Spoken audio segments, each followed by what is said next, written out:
Now, I know this is not my usual kind of topic, and I have to accept the fact that anytime I try something new, people will be more critical than they usually are. It takes quite a bit of research to have enough information to talk about one subject. I make a video every week, so there are times like now which I would rather make a compelling video about a non-gun related subject than just not post anything. I want to talk about Jordan Peterson, what he believes in relation to Christianity, and how he behaves. The irony of this video is that I am an atheist, yet I am forced to repeatedly criticize Jordan on the basis that he says there is a God, and he talks about it in relation to Christianity, but he doesn't seem to believe that the Christian God is literally real. I criticize him on this point because I believe he is seriously misleading people. I will begin with a particularly relevant conversation between him and Alex O'Connor. This part of the conversation is specifically about hell. Alex brings up a previous conversation with Matt, Fred, and Jordan. Matt asked if Jordan believed in an afterlife, and Jordan says something to the effect that your behaviors or actions resonate through eternity. Jordan points out that in a way this was an evasive answer, so we have Jordan's admission that some of the things that he says are evasive. We can also outright say that it was an evasive answer because Jordan essentially says in this conversation that he doesn't know if there is an afterlife. As Alex presses more on the hell issue, it gets to the point at which Jordan agrees that hell is at least something like a totalitarian regime on Earth. Jordan follows up with the statement that he is often trying to make a minimal case when elaborating on the meaning of a religious text. He also states that it's unlikely that you could give an exhaustive explanation. If his minimal case for the existence of a kind of hell is that totalitarian states do become places of absolute misery, then that is something totally unrelated to the meaning that the biblical authors intended to convey. Jordan Peterson's idea of hell may be derived from the Bible, but it is significantly different than the mainstream Christian understanding of hell. The question that we should all be asking is, why does Jordan want to make a minimal case for hell? This is answered when Jordan brings up the resurrection of Jesus. Jordan explains that the standard Christian position is that Christ defeats death and hell. Then he points out that the logical objection to that is that death and malevolence still exists. So there is no evidence to be found that hell and death has been defeated. Jordan states that this caused Christians to escape or retreat to a position that is easier to defend, a symbolic interpretation of Christ defeating hell and death rather than a literal one. Then Jordan states that he does believe that this is true, that Christ defeated hell and death, but he doesn't understand what it means.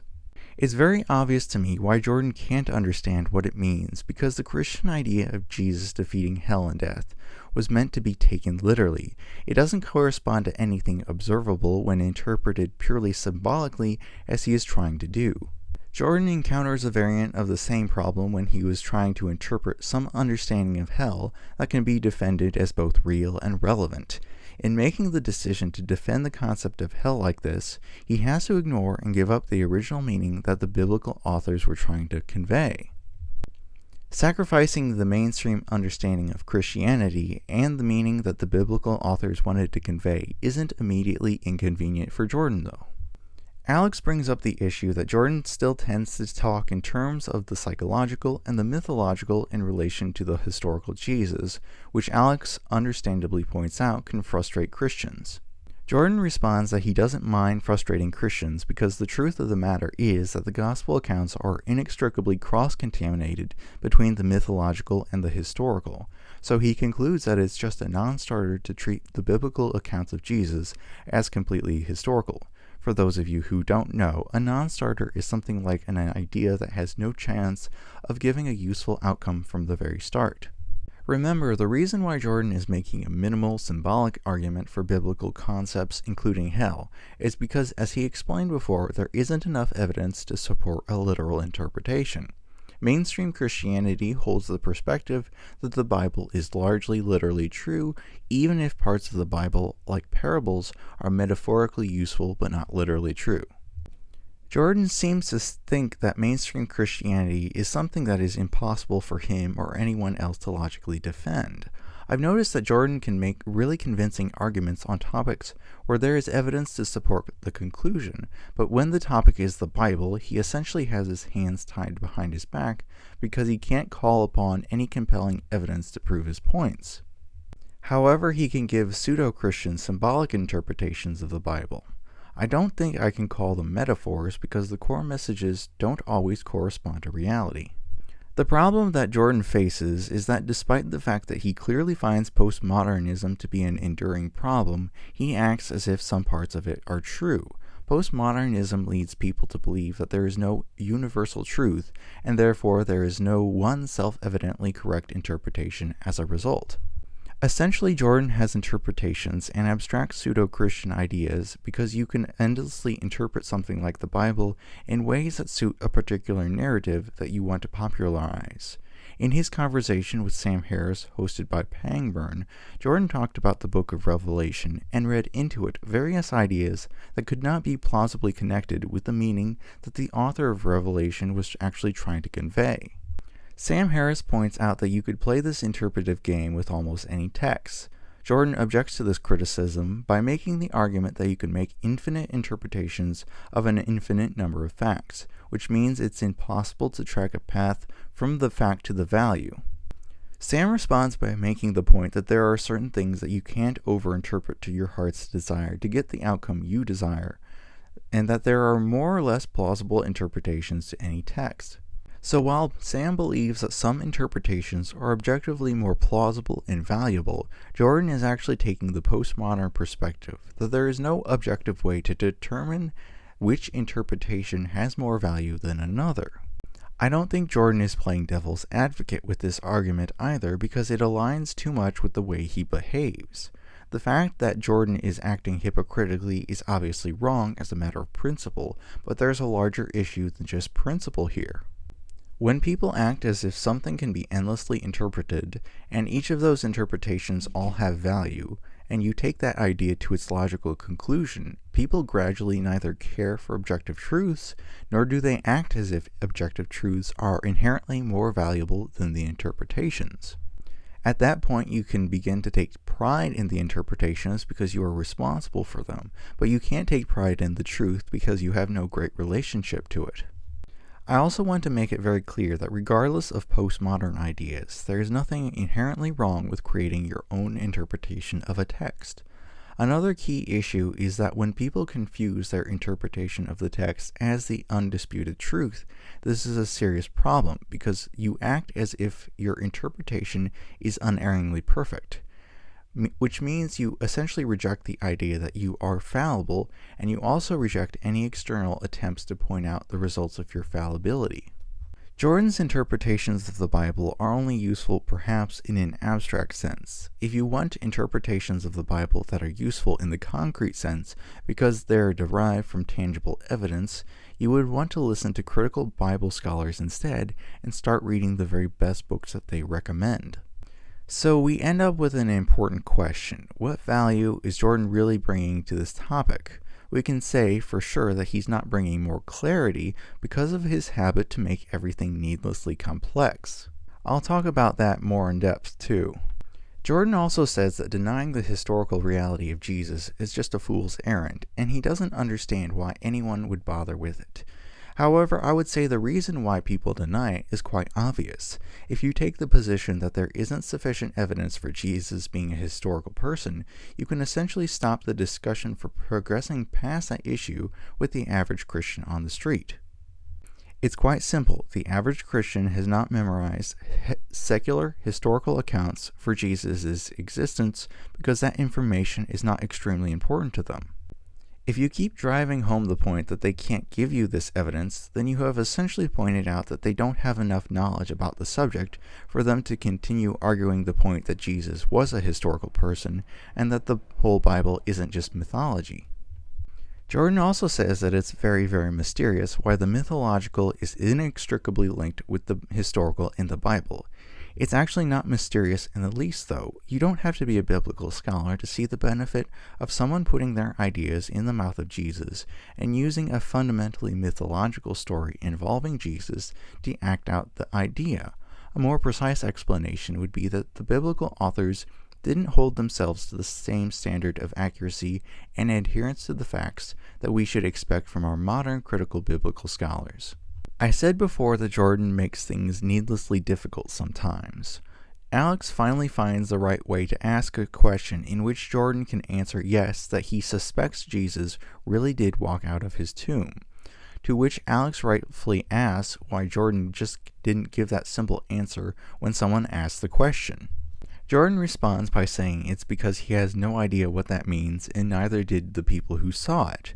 This is a frustrating response because it's a deflection. It doesn't matter if you lack the detailed knowledge of how a specific miracle works, because that doesn't explain why you can't give a simple answer to a simple question. Jordan is intelligent and self-aware enough to understand that some of the things he says and does are evasive, as mentioned at the beginning of this video. Now, the important question is, why does Jordan choose to be pedantic and evasive rather than straightforward? By the way, pedantic essentially means overly concerned with insignificant details. We have a possible reason. It could very well be the case that Jordan gives evasive answers and plays these semantic games with definitions because he doesn't want to be made vulnerable by giving definite answers. Jordan seems quite concerned with the idea of answering questions like whether he believes in God or not, because he says that many of them contain a trap inside. He says that this sort of behavior, putting a trap in your question, is off-putting and manipulative. I wonder if he also finds evasive answers and semantic games also off-putting and manipulative, because I think that's exactly how I would describe Jordan's behavior. It's certainly irritating when he will not give a simple answer to a simple question, choosing instead to make conversations considerably less productive in the process. I also think it's very cynical to view the question about whether he believes in God primarily in terms of some kind of trap. So how much of a commitment to the truth do you think that Jordan has if he views a simple question about a fact as a hazard to be avoided? How much could he really lose by making a habit of stating facts in a simple manner? Let's consider this. If it was clear that someone was asking Jordan purely bad-faith questions, Jordan could simply point out that this was manipulative, deceitful, and ultimately not in the service of truth. There doesn't seem to be a satisfactory explanation for Jordan's evasiveness on the basis of so-called trap questions alone. This is especially true when Jordan interrogates what the meaning is for the individual words, you, believe, and God. This is an example of pedantics taken to a completely absurd level to demand that we must investigate what someone really means when they refer to an individual as you. I'm not at all convinced that there could be any useful outcome from this approach to the discussion, and I believe that Jordan doesn't always want a useful outcome. That's not an unreasonable conclusion to make, given the way he acts, and the fact that people act often out of self-interest and sometimes have underlying motives that they don't openly state. Let's look more into what Jordan says so we can try to identify what his underlying goal is. In a conversation with Sam Harris, Jordan explains his definition of God. Since it was long and not particularly useful, I didn't feel like transcribing it all here. The only thing notable about this definition was the absence of a supernatural creator. Obviously, all of mainstream Christianity is premised on the idea that God is a literal supernatural being and not some kind of symbolic abstraction. Sam Harris points out that Jordan's definition of God doesn't involve a God that could hear prayers, much less answer them, so Sam rather inarticulately asks what percentage of people believe in the same version of God that Jordan does. Jordan says that he doesn't know and essentially deflects the question by saying a lot of people find what he says to be valuable. Jordan knows he can't address the question directly because he knows that Christians have a completely different definition of God and that basically no one views God the same way that he does. Sam then points out that Jordan is shifting the definition of God and robbed the word of its traditional meaning. By using a new definition, Jordan can de facto win the argument in a superficial way. So Sam uses an analogy to prove the point. He says that you can also redefine ghosts, not as human spirits, but your relationship with the unseen, and then people also have to agree that ghosts exist in the sense that you have a relationship with the unseen. In another interview, Jordan gives a more succinct technical definition of God, which is, in the hierarchy of good things, God, or the divine, is the highest good at the very pinnacle. This is explained in relation to the idea that every time you accomplish a goal, new and higher goals emerge, making the pursuit of the highest good an endless, ever-receding ascent. The problem, of course, is that Jordan is reducing the idea of God to a philosophical abstraction rather than addressing God in the theological sense as a concrete or literally real supernatural creator. Introducing a new definition of God that is only superficially related to Christianity is a kind of deflection and distraction. It fails to substantially address the atheistic disbelief in God due to a lack of sufficient evidence, nor does it address the theological claim that there is a biblically accurate, intelligent, supernatural being. This is a major reason why Jordan can't directly answer whether he believes in God, or the question if he is a Christian. He can't give a simple yes to Christianity because that would imply that he has faith in Christian beliefs. Christians do have faith, so they always give a simple yes. Likewise, he can't outright say that he believes in God when the average person asks him that question, because it implies within the question that if he answers yes, he would mean that he is affirming belief in the kind of a supernatural Christian God that they were asking about. Jordan made it clear in this interview that when he was talking about his definition of God, that it was a definition, not a proclamation of faith. We can compare this to the average Christian, who when they say that they believe God has X behavior or attribute, the implication inside that statement is that it is fundamentally a proclamation of faith. So when Jordan explicitly tells you that it is not a proclamation of faith when he describes the attributes of his God, he is clarifying that he is not talking about theology or about a kind of religious faith. In this interview, he only mentions faith in relation to the physical suffering he underwent, as well as when his daughter and wife both became ill around the same time. This isn't a mistake. If Jordan chose to consistently describe God as a supernatural being that you could have a relationship with through some kind of faith, this would make him a Christian. He obviously doesn't do that, and he doesn't seem to accept the label of Christian willingly. The closest that Jordan gets to Christianity is by saying that Christ is God, but still the two definitions of God are incompatible. Without context, it would seem obvious that his statement affirms Christian belief. However, he refers to Christ taking the sins of the world onto himself and calls it making an assumption that all the problems of the world are Jesus' problems. That's not a statement of personal belief when you refer to a fundamental Christian idea as an assumption. Furthermore, he says that there is no difference between that assumption and that which best addresses the problems of mankind, which is the divine. The whole meaning of this statement changes when we add the context that Jordan is fine with what he calls the divine or God as being described as emergent or a sort of outcome of evolutionary motivations. Again, if you remember the conversation with Alex O'Connor, Jordan essentially says that he suspects that you would see a man, Jesus, walk out of his tomb. That's obviously not a statement of faith or of certainty. Rather, it's a statement that one outcome is more likely than another. In that conversation, Jordan continues and says that he has no idea what that means, referring to the idea of resurrection, and neither did the people who saw it. Again, Jordan has no firm conviction that something supernatural actually took place, and by suggesting that people who allegedly saw this event had no idea what happened, undermines Christianity once again. When the interviewer actually managed to grasp the meaning of God in the Jordan Peterson sense, he articulated that God was like a set of evolutionary motivations, and Jordan agreed with this. The interviewer continued with the point that when you talk about evolutionary motivations, it doesn't feel divine, it feels practical and pragmatic compared to the understanding of the divine that gives people a reason to gather in a church. He hit the nail right on the head because the fundamental problem is that the words God and divine have fundamentally no relation to the concept that Jordan is describing. The decision to repeatedly confuse people by using religious language to describe a secular idea is a conscious one.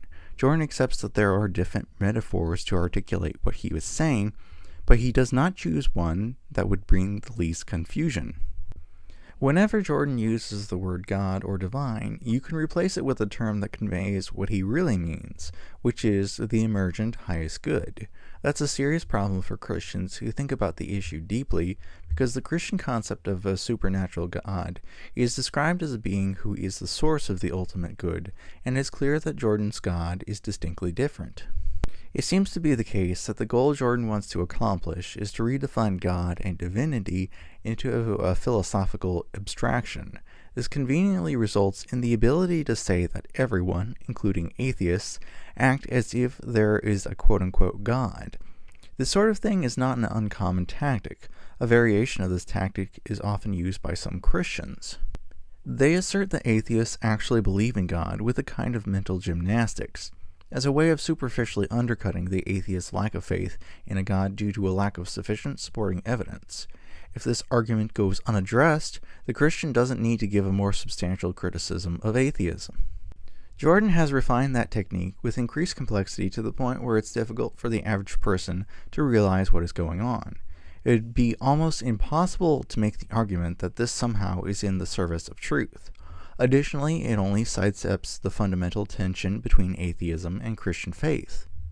In the Jubilee debate with Zena, Jordan agrees with Zena that each person has a God that is the fundamental value at the top of the value hierarchy. Zena points out that the logical outcome of this concept is that it means that there isn't a single God, but there are multiple gods that exist in some realm of truth. This causes a problem for Jordan because he wants the conclusion to be that there is a single God that people act as if they worship according to his definitions. He tries to change the definition from God back to a simple hierarchy of values, but Zena doesn't let him. So he continues and has to redefine what is considered to be a valid God. However, you don't get to pick and choose what is a valid highest value or God is, though. That is only determined by how the person acts. Additionally, within this definition, if a regular Christian faces a major dilemma, they actually have to decide which highest value or God they must choose to worship through their prioritization.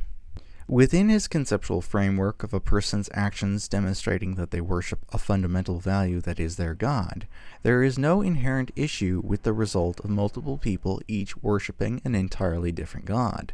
The issue comes from outside his conceptual framework because he doesn't want there to be multiple gods because of his pseudo-Christianity. After watching Jordan talk a lot, it appears to be the case that some questions are really hard for him because he has to figure out how to make the answers conform with a specific conclusion no matter what the reality of the situation is. This is the opposite of honestly trying to find the truth, because he is trying to support and defend a position regardless of where the evidence would naturally lead. For example, the evidence naturally leads to the conclusion that atheists don't act as if a God exists, so Jordan must fundamentally redefine God in some new and absurd way to justify the conclusion that he desires, which is that everyone acts as if they worship a God. The recurring problem that Jordan has is that he's trying to defend an unreasonable position through reason. The standard Christian position is that the gap between believing Christianity is true and the standpoint of a person who relies solely on reason must be bridged by faith. Faith is a virtue because sufficient evidence is lacking. In contrast, Jordan views the premise of treating the Bible as if it were literally true as inherently unproductive, or as he puts it, a non-starter. Jordan's arguments are based on the absence of faith, probably in order to convince those who don't have faith. There is still an unanswered question as to why he isn't using a more fair or even a merit-based approach that might take into consideration only the best parts of the most useful religious ideas, that might include ideas from Buddhism as an example. In a conversation with Sam Harris, Sam makes the criticism that we could apply the same standard to witchcraft that Jordan uses on Christianity, the standard being that we should level up or upgrade it. Jordan states that modern witches do that and that it's a perfectly valid criticism, with the implication being that it's better to upgrade witchcraft than do something like discard it as valueless. I find this very interesting that he would say this because he already had said in a much earlier interview that he was no longer a materialist and that he wasn't an atheist anymore. Obviously, the idea that we should upgrade witchcraft rather than discourage it puts him seriously at odds with the majority of Christians and with teachings of the Bible. As a side note, I would find it immensely interesting and entertaining to see him argue in favor of upgrading witchcraft against a prominent Christian apologist. His earlier description of the world as being made of meaning rather than matter is certainly a strange one. I personally wouldn't consider him to be a non-materialist on the basis of that statement alone, because his idea of non-materialism seemed to have been a philosophical abstraction rather than a reflection on observing some effect or process that disproves materialism. I'm not a materialist myself, so I see this distinction as quite important. It is interesting that Jordan is unwilling to discard witchcraft as something that is completely valueless or negative. I suspect the reason why he views both Christianity and witchcraft as if they each have redeeming qualities is because of a specific principle of humility. He stated that just because he can't understand something, that doesn't mean there isn't something to it. I think this is why holding too much humility ultimately erodes Christian doctrine, because completely accepting the fact that you are fallible and flawed means you have to examine your understanding of the world as if it was fundamentally flawed from the start as a result of your nature. In contrast, the Christian view of witchcraft lacks an equal amount of humility because it portrays witchcraft as being fundamentally valueless and negative. Jordan continues with this train of thought and describes the idea that Jesus' resurrection to be an obviously big problem in a very fundamental sense. A Christian obviously wouldn't say that if they truly thought the biblical idea of Jesus resurrecting was evidence that Jesus was a being with supernatural powers. Jordan also says that in his studies of mythology, there are stories of dying and resurrecting gods throughout history, and the idea of Christ seems to be of that type, although it's not only that. Finally, it's as if Jordan wants to have his cake in the sense of retaining Christian support, and eat the cake too in the sense of rejecting a literal Christian God. This is a position that will inevitably fail in the long run, and can only survive in the short term through cognitive dissonance. It's actually completely absurd for Jordan to expect Christians to support him when his version of God is a philosophical abstraction, and that's completely contradictory to their own view of God as a literal supernatural being. In the short term, though, there are many Christians that seem willing to use what Jordan says as a kind of philosophical bolstering mechanism to reinforce Christianity. I suspect the reason why they continue to do this is because they can't immediately identify why this would be a problem. The more knowledge you have about certain ideas, whether they come from Jordan Peterson or other places, the more easily you can point out the flaws in them. This fact is reflected in a Pew Research study which found that atheists, agnostics, and those who have no religion also know the most about religion. This is a kind of double bind for religion in general, because if you actually want to be able to defend your belief, you have to know what the weakest points are, since they will be the first to be attacked. This isn't even inherently a criticism of religion, but just an accurate description of consequences.